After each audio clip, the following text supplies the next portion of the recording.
Redes sociais, app de relacionamento, filmes e séries.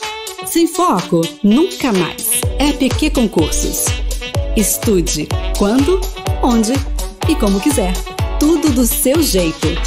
Naquela viagem, no escurinho e até no bloco. App Concursos. E aí, mais show? Disponível para Android e Fala, meu querido aluno Q Concursos, fala, minha querida aluna Q Concursos, professor Ítalo Trigueiro na área, meninada, para bater um papo mais uma vez com vocês desse assunto maravilhoso, super light, diet, soft, power, mega, hiper, triple X, legal, que é atualidades do mercado financeiro, beleza? A gente vai estar pensando aqui, junto com vocês, no concurso do Banco do Brasil. A gente está com foco aí, edital aberto, é correria, tá todo mundo preocupado, carnaval chegou e a gente está naquele bloco, que é o bloco da aprovação, meu amigo. Não tem negócio de ir para carnaval mais não, meu irmão, vamos estudar, senta o aço. Carnaval é para quem já passou em concurso público. Você que está na liseira, você que está devendo o pai, a mãe e o Espírito Santo, pelo amor de Deus, filho, tá? Vamos estudar, porque agora é a hora de garantir a aprovação de vocês, meninada. Então, vamos com, muito cuidado, muita cautela, trabalhar dois assuntos, três na realidade, que nós consideramos assuntos dos mais importantes em título de prova, tá? Que a gente tem visto aí aparecendo em outros concursos, né? Que a gente tem visto com grande destaque em diversas provas anteriores, que são funções da moeda, criptomoedas e o tal do blockchain, beleza? Então esses três assuntos são importantes pra caramba quando a gente for falar para vocês, tá? A respeito dessa realidade. Eu queria começar falando de funções da moeda. É como eu vou fazer meio que uma linha do tempo, tá?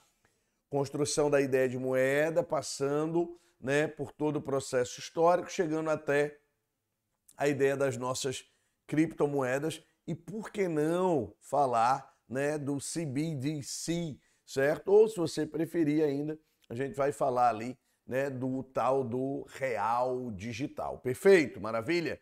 Então vamos pensar nessa perspectiva, vamos pensar nessa possibilidade. Primeira coisa, Trigueiro, quando você for falar de funções da moeda, moçada, primeira coisa que você tem que destacar quando for falar de funções da moeda, é lembrar que a moeda, ela tem três grandes funções. Professor, o que é que o Einstein está fazendo aí, pelo amor de Deus? Tá? Eu vou fazer aqui um mnemônicozinho para vocês, Quando você fala de física, é importante que você, lembre de alguns conceitos básicos de física, não é? Velocidade média, movimento retilíneo uniforme, certo? E aí eu quero que você lembre justamente de movimento retilíneo uniforme, beleza? MRU. E o que é que o MRU, Trigueiro, tem a ver com funções de moeda ou funções das moedas? MRU, beleza? Movimento retilíneo uniforme, não é, professor? É. Mas pra gente vai virar o quê? A moeda, ela é meio de pagamento ou meio de troca, se você preferir, meio de troca ou de pagamento, beleza? A moeda é reserva de valor, beleza? A moeda é reserva de valor, tudo bem? E a moeda ainda é unidade de conta, certo? Essas são, as três funções da moeda, beleza? As três funções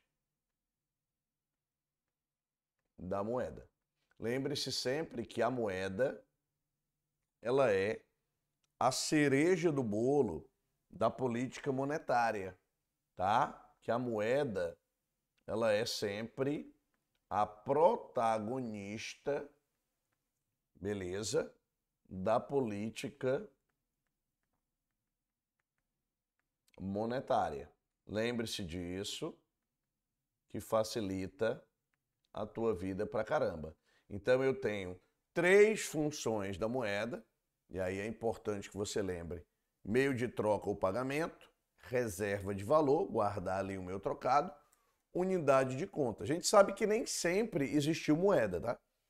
Que antigamente tudo era o quê, professor? Escambo, beleza?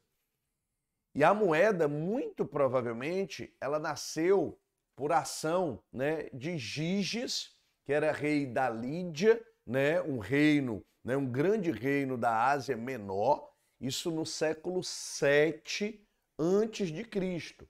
E por que o Giges Trigueiro criou a moeda? Gente, porque antes da moeda, tudo era feito à base de quê? Tudo era feito à base de um negócio chamado escambo. O que é escambo? Não sei se você lembra das suas aulas de história, mas escambo é a troca. É a troca aqui, por exemplo, olha lá, né, de tomate por carne, né, por animal, por carne de carneiro.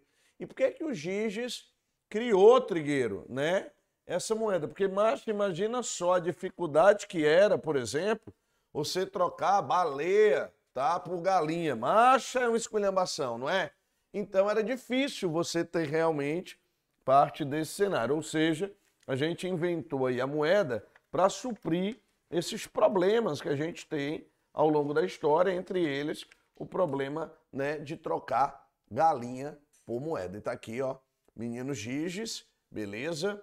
Rei da Lídia, beleza? Rei da Lídia, a Lídia, que era um reino da Ásia, um grande reino, diga-se de passagem, da Ásia Menor, certo? Quando, professor? No século 7 antes de Cristo, beleza? E a moeda provavelmente teria nascido aí com esse senhor, o menino Giges, tá? Rei da Lídia, dentro dessa perspectiva histórica. Então aí você encontrou o quê, Trigueiro? Você encontrou as funções, as mais importantes funções da moeda, perfeito? A gente pode comumente agrupar as moedas em 3 grandes grupos, tá certo?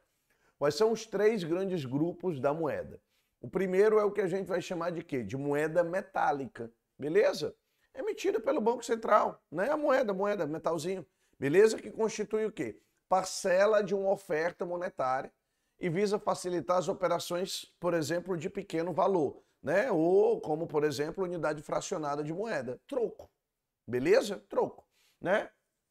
Quem aqui nunca precisou, aquela época que a gente usava moeda, né, de troco, né? Ou quem nunca aqui precisou de 20 centavos ou 30 para fazer uma inteira? Eita, Jesus Cristo, pronto. Para fazer uma inteira, pronto. A moeda tem esse valor, beleza?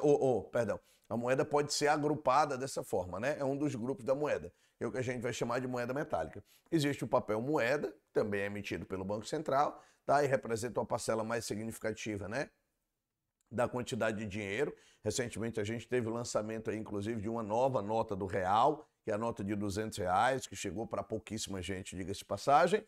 E a gente tem o que a gente chama de moeda escritural, tá? Então eu tenho 3 tipos de moeda. A moeda escritural é aquela que é representada, por exemplo, pelo depósito à vista, né? Que é o depósito, por exemplo, em conta corrente, nos bancos comerciais, beleza? Então eu tenho o quê? 3 tipos de moeda, anotem. As moedas podem ser, tá, metálicas. Eu posso ter o papel moeda. Deixa eu passar para cá, deixa eu só apagar tudo que está aqui. Apagar tudo, pronto. Moeda metálica. Moeda metálica. Você tem o famoso papel moeda. Beleza. E você tem ainda o que a gente chama de moeda escritural. São os 3 tipos de moeda que a gente acabou de destacar para você, perfeito? Então você tem parte dessa realidade. A moeda, gente, ela é vista, né, como um bem de uso comum, beleza? Em todo tipo de transação que permite ali a participação de operação, por exemplo, de troca, na qual a gente realiza uma compra, uma venda, né? Ou compra e venda simultânea de mercadoria e operação separada, por exemplo, de intercâmbio, tá? E na economia ela sempre cumpre essas três funções principais que eu coloquei, que são o quê? Meio de pagamento, reserva de valor e unidade de conta, certo? Ainda tem alguns autores que falam de uma quarta função, que seria o quê? Seria uma intermediária ou ser intermediária de troca entre agentes. Então é como se ela fosse um meio, certo? Um instrumento de troca que geralmente é aceito pelos agentes de concretização de transações, né, das suas transações. A mais importante, por exemplo, função da moeda na economia, diga-se de passagem, é ser intermediária de troca entre agente econômico, tá? Mas ela não é uma função consensual, nem todo mundo fala disso. Por isso que eu coloco sempre as três funções. Ou seja, ela tem MRU, certo? Ela é meio de troca ou de pagamento, ela também é, tá, reserva de valor e ela também é o quê, Trigueiro? Unidade de conta. E aí você tem parte dessa realidade. A moeda ela pode ser mensurada de acordo com várias definições, certo? Então, por exemplo, para a gente medir a oferta de moeda que tem, né, em determinado momento, em determinado episódio, a gente precisa de uma definição que nos diga exatamente, por exemplo, quais são os ativos que a gente deveria ter incluído dentro da transação. A mais restritiva, por exemplo, ela incluiria apenas o dinheiro, nota e moeda, certo? Moeda metálica, né? Que é o que a gente vai chamar de papel moeda, beleza? Na definição de moeda. Outras definições, por exemplo, incluiriam outros ativos financeiros. Depósito a prazo, depósito em caderneta de poupança, se você pensar título público, né? Título público federal. Então, assim, eu tenho várias dessas perspectivas que a gente pode pensar na moeda no sentido mais amplo. Então, a gente costuma, inclusive, chamá-los, né, de quase moeda, né? Pois isso pode, por exemplo, sem alguns grandes problemas, ser transformado em moeda.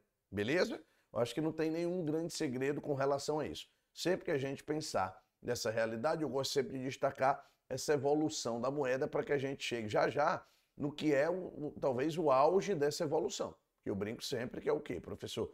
Que é a tal da criptomoeda e daqui a pouco o que vem além dessa criptomoeda, certo? Se a gente parar para observar, o dinheiro em espécie, o papel moeda, é o que vai ter a maior liquidez possível, tá? Então, sempre lembrar que o dinheiro ele tem a maior liquidez possível, ele tem a liquidez total, ele tem a liquidez máxima, né? Há uma necessidade, vamos dizer assim, do setor produtivo privado, eu costumo dizer sempre, menos talvez os bancos, para satisfazer as suas transações, sempre com bens e serviços do que a gente chama de quê? Trigueiro, de agregados monetários de maior relevância, tá? Então vai lá, meio circulante, né, que é moeda em espécie, né, que é que tem o maior valor, papel moeda emitido, papel moeda em circulação, depósito à vista em sistema bancário, tudo isso faz parte desse cenário das funções da moeda, né, que serve como base monetária, como oferta monetária, e é importante que a gente sempre lembre dessa realidade, beleza? Eu posso dizer que tem algum conceito de moeda, conceito inicial, conceito primário, um prelúdio dessa ideia? Tem, e ele é o mais restrito. Eu costumo sempre dizer isso. Onde a moeda seria, onde esse conceito seria composto por dois elementos, certo? Existe uma moeda manual, moeda metálica e nota, que está em poder normalmente do público, beleza? E tem a tal da moeda escritural, né? Que é depósito em instituição financeira de uma forma geral, à vista, tem que ser à vista. Então, eles constituem o que a gente chama de modelo 1, M1. Ou seja, a primeira definição de moeda é o quê? M1, moeda 1, é igual a moeda manual mais moeda escritural. Beleza? E aí você teve ao longo da história a evolução desse conceito de moeda, né? Como, por exemplo, a adoção de títulos públicos, como, por exemplo, depósito em poupança, como, por exemplo, letra hipotecária, como, por exemplo, letra de câmbio, como, por exemplo, depósito a prazo. Tudo isso acabou virando, né, função e, aliás, passou a ser, melhor dizendo, né, condições ligadas à função das moedas, beleza? Então é sempre importante destacar esse cenário aí do que a gente chama de funções de moeda, para a gente entender um pouquinho melhor essa perspectiva. Tranquilo? Bem recentemente, a gente está discutindo muito mais conceito que vem caindo bastante em prova e que eu quero que vocês lembrem com muito carinho e muito cuidado dele, que é o conceito de criptomoedas. Gente, o que é criptomoeda? Como é que isso pode aparecer na minha prova? O que é que eu posso lembrar dessas criptomoedas? Como é que é o processo de evolução histórica? Cuidado. Tem uma frase aqui que é de um cara chamado Fernando Uhrig, beleza? E o Fernando Uhrig, ele diz o seguinte: o que o e-mail fez com a informação, o Bitcoin fará com dinheiro. O livro é Bitcoin, a moeda na era digital, certo? Trigueiro, eu posso dizer que criptomoeda é uma moeda digital, é uma moeda, né, digitalizada? Pode. Você pode dizer que criptomoeda é uma moeda digital, não tem nenhum problema, tudo tranquilo com relação a isso. Quando você for falar de criptomoedas, você pode afirmar tranquilamente que as criptomoedas são moedas digitais e que elas são muito recentes na construção, né, desse processo de formação dos novos negócios, das novas realidades do meio técnico, científico e, por que não dizer, informacional. Então, sempre que for falar de criptomoeda, lembrar que ela faz parte de um momento do que a gente gosta de chamar nas provas, ou do que as provas gostam de chamar, de moeda na era digital. Beleza? Lembra dessa ideia geral, porque isso facilita a tua vida. As primeiras experiências de moedas digitais, elas surgiram quando, Trigueiro? Na década de 80, na realidade no final dos anos 80. O Bitcoin, nem de longe, gente, ele é a moeda mais antiga, ele é a primeira moeda, ele é a mais famosa, tá? Ele é a mais usual, acho que todo mundo entende parte dessa realidade. Beleza? Mas, Trigueiro, dá pra gente construir uma espécie de linha do tempo dessas moedas digitais? Dá sim. E a primeira delas, né, é em 1983. Eu queria que você construísse comigo parte dessa linha do tempo das moedas digitais.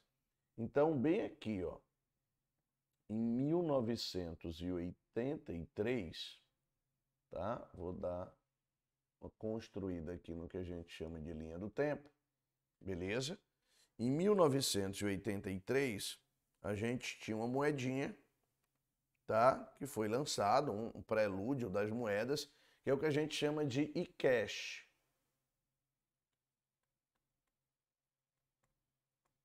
Beleza? O eCash, que foi a primeira tentativa de criação de um dinheiro digital, criada por um cara chamado David Chaum. Beleza? David Chaum, um criptógrafo americano, estadunidense, né? É reconhecido como o projeto que deu as bases para o que a gente chama de DigiCash. Tá certo? DigiCash. O DigiCash, ele já foi lançado quando, Trigueiro, mais à frente? Em 1989, tá? Nascia o que a gente chama aqui, ó, de DigiCash, beleza? Que centralizou o uso de um sistema, né, criptografado com algumas semelhanças ao sistema usado, por exemplo, pelo tal do Bitcoin. Tá legal? Depois disso, em 1997, bem mais à frente, em 1997, a gente teve o lançamento do Hashcash. Então anota isso daí. Hashcash. Beleza? Que foi inicialmente concebido como uma forma de limitar o pagamento, o recebimento, perdão, de spam, tá? E aí a gente tem, né, uma base legal para lógica do que a gente chama de POW. Que diabo é o tal do POW, Trigueiro? né, que corrigiu inclusive lá o problema da cobrança do double spending, né, lá do Bitcoin, que é o Proof of Work, beleza? Que é a tal da prova Proof of Work, que é a tal lá da chamada prova de trabalho, perfeito? Então a gente está evoluindo ao longo da história aí dentro desse sistema de pagamento. Em 1998, um ano depois desse processo, tá? Em 1998, a gente teve o B-Money, beleza? Sendo lançado, né? O B-Money, tá? Que explorava uma forma de criar uma moeda anônima. Aí depois vem o BitGold, 98 PayPal, ok? E depois o Proof of Work reusável, tá? Em 2004. Em 2008, eu já vou dar uma adiantada bem aqui, em 2008, tá? Que foi que aconteceu, tio Trigueiro, em 2008, um artigo que foi publicado, né, por um cara chamado Satoshi Nakamoto, que é considerado o pai do Bitcoin, Satoshi Nakamoto, né, que é considerado o pai do Bitcoin, né?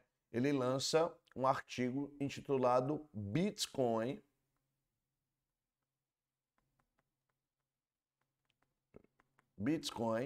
a peer-to-peer electronic,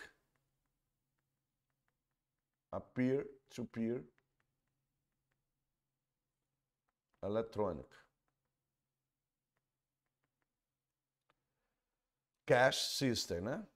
Cash system. Beleza? Cash system.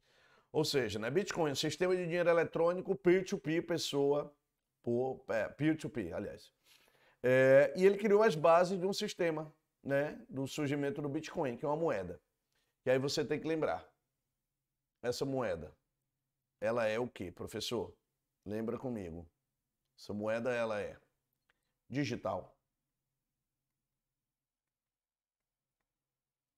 Ela é neutra. Neutra quer dizer que ela é isenta de vínculo político. Ela é independente.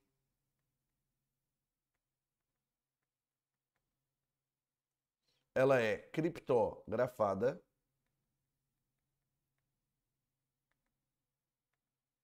Beleza. Ela é baseada na tecnologia do blockchain, que a gente fala já dele. Perfeito. E ela resiste à inflação inesperada. Eu costumo dizer que ela é resistente, tá? Então nós temos parte dessa realidade quando nós estamos falando aí dessas nossas moedas digitais ou dessas moedas digitalizadas eletrônicas, se você preferir. O que é que eu tenho aí? Eu tenho a evolução da moeda, beleza? Nem de longe existe só o Bitcoin como moeda, a gente tem N moedas digitais, tá? A gente tem várias moedas digitais aí ao longo, né, dessa construção, tá? E a gente costuma dizer que o Bitcoin é a moeda das moedas digitais, mas que ela pode em algum momento ser substituída. Até agora não foi, mas nada impede que ela possa vir a ser substituída em breve, beleza? O Bitcoin, nós costumamos dizer que, além, né, desse cenário que eu acabei de passar para vocês, ele pode se resumir a 3 perspectivas. E não apenas ele, mas todas as outras criptomoedas. Bitcoin, Bitcash, Ethereum, tá? Ledger e daí por diante, tá? Ela é BCD, né? Ela usa o tal do blockchain. Ela é criptografada, daí o nome. E ela é descentralizada, porque nenhum banco central a emite, ou nenhum banco central até agora a emite. Beleza? Apesar da gente ter tentativa de regulamentação dessas moedas digitais já tem um bom tempo. Então, isso tudo é parte da realidade do que nós chamamos aí, né, de moeda na era digital. Beleza? de moeda na era digital. Trigueiro, o tal do blockchain. O que é isso, galera? O blockchain, ele veio, né? Ele foi criado para corrigir um problema, que é o problema do double spending, beleza? Que é o problema da compra dupla, do uso duplo, se você preferir. Antigamente a gente conseguia, por exemplo, fazer, né, uma transação com o mesmo Bitcoin 2 vezes, né? Comprava macarrão e comprava, sei lá, batata. Então dava para fazer parte dessa realidade. E o blockchain ele é criado para isso, né? Ele é uma espécie de livro-razão, tá? Uma corrente de blocos, se você preferir. Ele registra todos os movimentos da transação com Bitcoin no planeta, que é de emissão privada, a partir dos mineradores.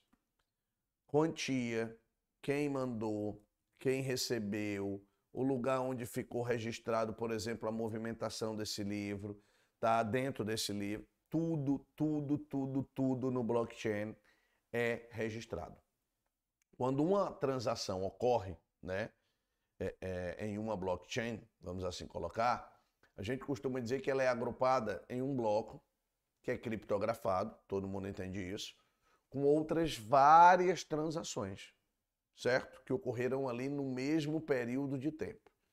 Como a ordem é mundial e como circula muita coisa, então a gente tem que ter muito cuidado com isso. Cada blocozinho desse contém uma espécie de carimbo, que tem uma data, que tem um horário da transação, por exemplo, tá? E o bloco, ele então transmitido para uma rede. Essa rede eu chamo de quê? De blockchain. Então, o que é o blockchain? Muitas gente já me perguntou, Trigueiro, blockchain é uma moeda? Não, galera. Blockchain é uma rede, tá? Anota aí. Blockchain é uma rede, tá? Vou pegar aqui o meu pincel. O blockchain é uma rede. E é nessa rede, beleza, que ficam registrados aí, tá? Todo esse cenário. O blockchain é uma rede de registros. E essa rede de registros, ela tem vários nós, ok? Que a gente chama de nodes.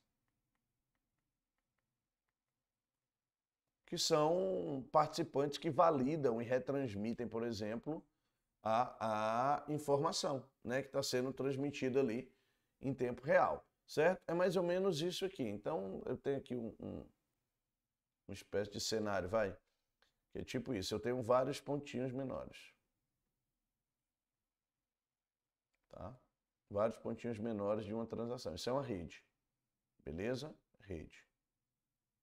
E por essa rede circulam aí, né, o tal do Bitcoin, o tal do Ethereum, enfim. É como se fosse um processo mais ou menos assim, tá? Uma rede centralizada, no caso. Tem um link bem aqui. Foi gerado, tá? Tem um link aqui. Beleza? Daqui de dentro, as informações vão para o servidor, né? Beleza? E aqui, ó, quem fez essa são os nossos clientes. Beleza? São os nossos clientes. É a mesma lógica, eu brinco sempre, tá? Para que isso fique claro, né? Eu brinco sempre, é a mesma lógica, por exemplo, do torrent. Vocês sabem aquele programazinho, o torrent, que é usado para baixar filme, música e etc. Então, pronto. Quando uma pessoa baixa um arquivo ali no torrent, tá? Você puxa o arquivo de uma outra pessoa, que é um nó da rede. É tanto que antigamente a gente escolhia, né? Ali pelo número de megabytes, de gigabytes, enfim. Tá? E depois de baixado, você também se torna apto a compartilhar e a distribuir, por exemplo, o seu arquivo, tornando você um novo nó da rede. Isso é uma rede, né, de distribuição. Essa rede ela pode ser centralizada, né, que tem um ponto central ali, tá? E ela pode ser também descentralizada com vários outros nós. Uma rede pode ser distribuída e daí por diante. Então, o blockchain, na realidade, ele não vale somente para dinheiro, tá, gente? Ou para transação financeira ou monetária.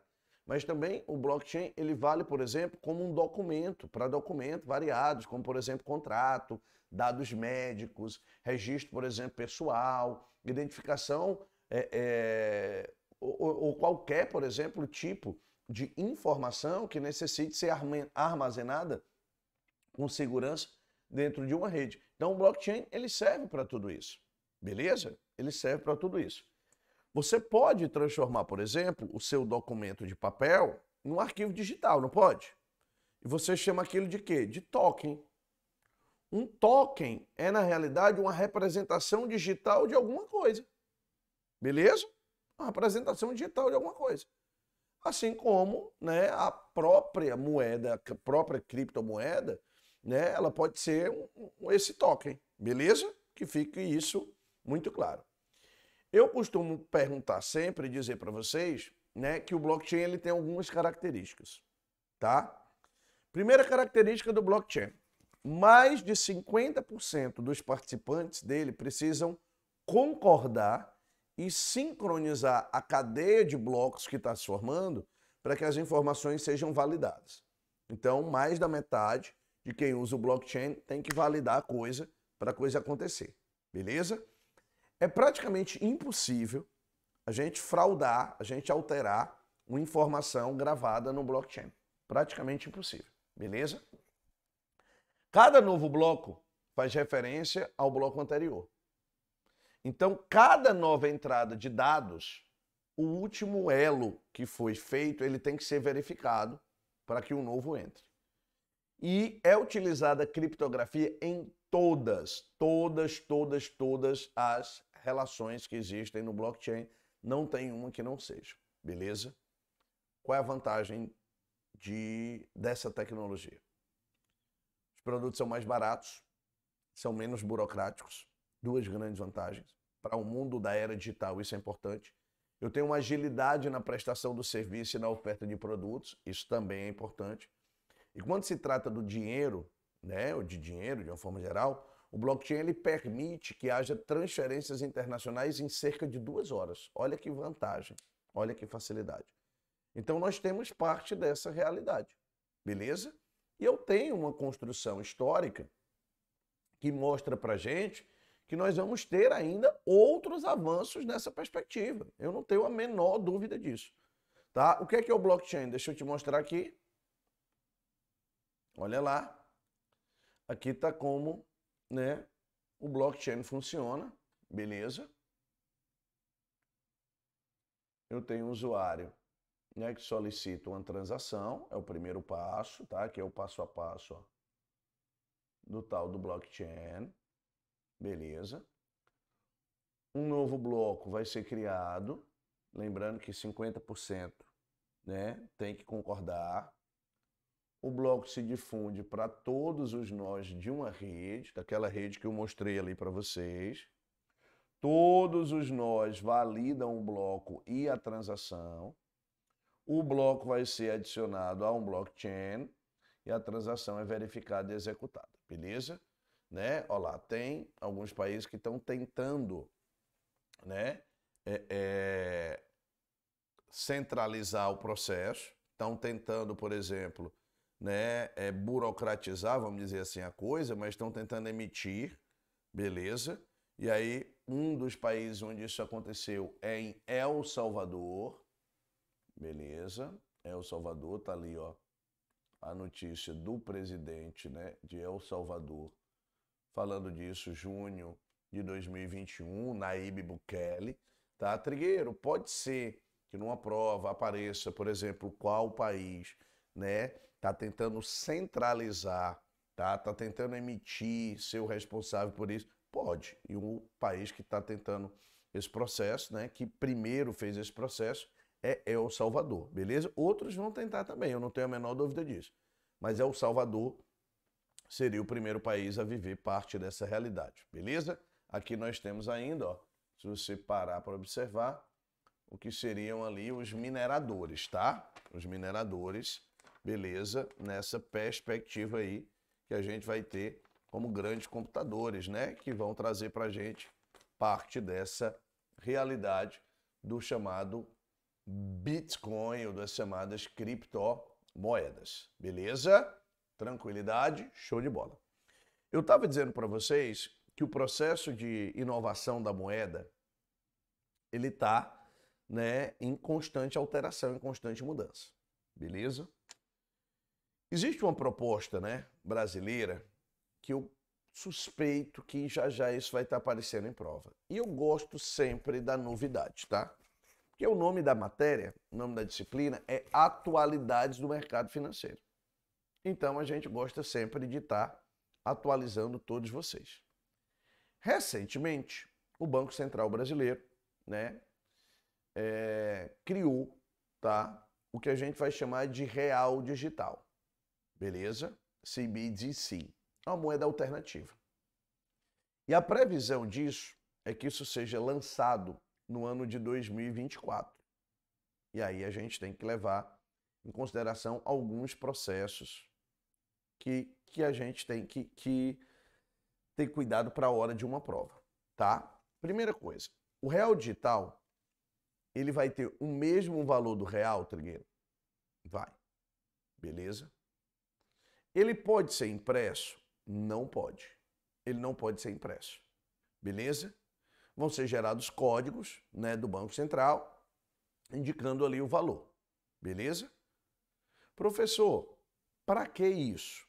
Para que no nosso cotidiano a gente consiga fazer isso com mais facilidade. Eu vou fazer uma confissão aqui, certo? Tava dando umas aulas ali extra, aquele negócio todo, e eu tava fazendo um caixa 2 da mulher, nas Intoca, certo? Tava fazendo um caixa 2. Ela que não assiste essa aula, pelo amor de Deus. Eu tava fazendo um caixa 2, tá? E aí eu não tinha, né, tinha um contrato de trabalho, então eu pedi para receber no dinheiro, né, na cédula, tá? No tutu, ali numa instituição acolá que eu não vou dizer onde é. Não é o QC, pelo amor de Deus, tá? Aqui o processo é todo legal. Não é que isso fosse legal, não. Mas, enfim, estava recebendo por fora, vamos dizer assim. E uma vez eu cheguei para receber e o pessoal disse, professor, não tem. Eu disse, mas o que foi que aconteceu? Eu disse, não, é porque não estamos recebendo dinheiro. É difícil alguém pagar em dinheiro hoje. Então, o real digital, por exemplo, ele é criado, assim como o próprio Pix, para facilitar pagamento, né? Para compra, para transação, para investimento, para o nosso cotidiano. Beleza? Para o nosso cotidiano. Só uma lembrança, que isso fique muito claro. Se ele está sendo criado pelo Banco Central, ele é regulamentado. Comumente, a criptomoeda não é regulamentada. Então, eu não posso dizer que o real digital é uma criptomoeda. Até porque as criptomoedas são geradas por iniciativa privada. Nesse caso, vai ser por iniciativa de quem? Do governo brasileiro. Vai ser emitida por quem? Pelo Banco Central. Beleza? Pelo Banco Central. Isso tem algumas vantagens, são muito claras, né? Como, por exemplo, redução da emissão de papel moeda. Isso pode diminuir o gasto, tá, do governo com a emissão de papel moeda, o que é muito importante. Pode inibir, tende na realidade a inibir, por exemplo, a lavagem de dinheiro. O caixa 2, ó. Né? Lascou agora. Tá? Meu amor, se você está assistindo essa aula, é brincadeira. Eu estou usando isso só como exemplo, tá? Para ficar mais claro para o aluno. Não tem caixa 2 de 1. Tá doida? Ele estimula a inovação e a concorrência no ambiente virtual. Isso é muito importante. Professor, é uma realidade só do Brasil? É a gente que... Não, galera. 80% dos bancos do mundo já fazem isso, tá? Então é importante que isso fique muito claro para vocês. E cerca, né, de 80% dos bancos já fazem isso. E em 2020 foi lançada a primeira moeda digital. Foi nas Bahamas, tá? Não tem nada a ver com lavagem de dinheiro, só deixando claro. Né? Foi nas Bahamas, tá? É o chamado dólar areia. Outros países já lançaram, como China, Estados Unidos, Japão. Então, assim, eu tenho inovações que são constantes, né? Dentro desse mercado, tá? Eu tenho inovações que são constantes. E a gente tem que lembrar disso como sendo realmente algo muito importante, beleza? Algo que a gente tem que levar em consideração para essa perspectiva aí da nossa realidade em relação ao estabelecimento de novas, né, condições aí para esse real digital. Ou seja, eu vim desde Giges, tá? Rei da Lídia da Ásia Menor do século 7 a.C. até 2024, que a gente nem chegou ainda. O que é que a gente está falando para você aqui, Trigueiro? Literalmente, da evolução da moeda. Desde suas funções, beleza, até o nosso cenário atual e o nosso cenário futuro nessa perspectiva. Beleza? Show de bola, meninada? Tranquilidade? Maravilha, tá? Aproveitem o carnaval de vocês, estudem, o concurso já tem data marcada, não tem que esperar. Quem curte carnaval é concursado, concurseiro sofre até virar concursado. Beleza? Bom carnaval para todo mundo, forte abraço e até o nosso próximo encontro. Valeu, galera. Tchau, tchau. Sem Foco, nunca mais. EPQ Concursos. Estude quando, onde e como quiser. Tudo do seu jeito. Naquela viagem